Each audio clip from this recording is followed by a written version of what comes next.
Again, it's great to see you. Thank you for taking a minute out, man. Yeah, no worries. Good to see you too. So let's begin with what made you decide to be a part of the second annual Lee Summit Jazz Fest? I just got a nice email from Jason, and he asked if I'd be interested in being involved. So we were able to work something out, and it's going to be nice to get a chance to play with my trio, and then also get a chance to play with the Lee Summit Jazz Big Band. So that'll be really cool.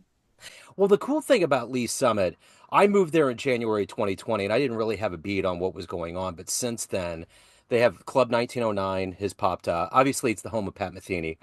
And it just seems like there's other things that are happening. Last year's fest was a success. Seems like, and a lot of people have moved there. It's just becoming a place that's getting known for jazz now. Hmm. That's cool. I played the 1909 once upon a time with Chris Hazelton, Yeah, but living on the southwest side of Kansas, getting over Lee Summit is kind of a endeavor sometimes. But I'm glad to hear there's a lot of things going on. It's great. it is good. So let me ask you this. What is your criterion for getting involved with the festival? It's something that I don't think about from my end, but as a musician, when you go into these warm months and there's festivals everywhere, what is it that makes you whittle down to go after one? Honestly, without an agent, which I don't have and never have had, I'm kind of always happy to hear from people when I hear from them. I've been fortunate to play the Prairie Village Jazz Festival a couple times now and some other things in the region. So for me, it's always a mixture of can I get the right band first and foremost, available.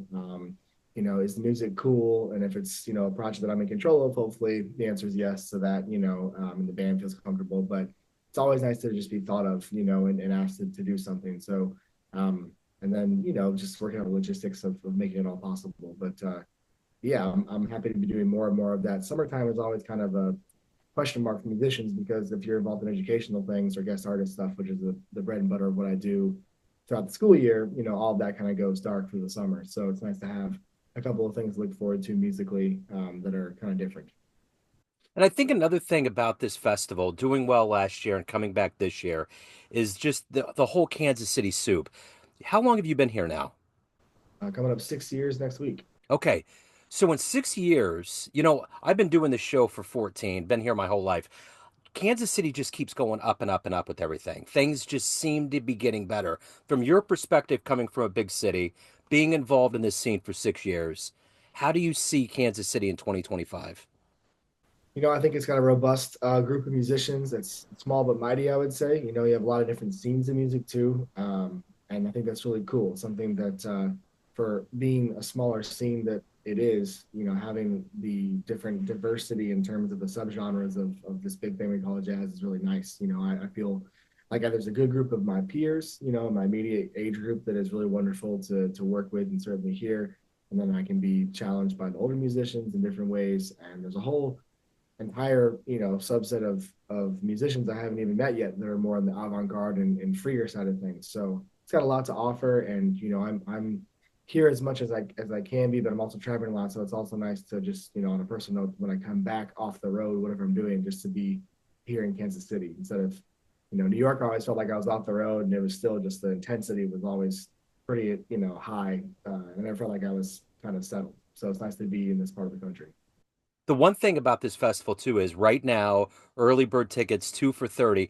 I mean, you can't beat the price for all of the cats that are going to be on this bill. Full day, noon to whenever it closes out. You got Michael Bagan, you got Stan Kessler, you got the Lee Summit Jazz Orchestra. You got a lot going on. I mean, that's the thing. I mean, coming from New York, I mean, that's crazy. $15 a ticket to see that all day long is quite a deal.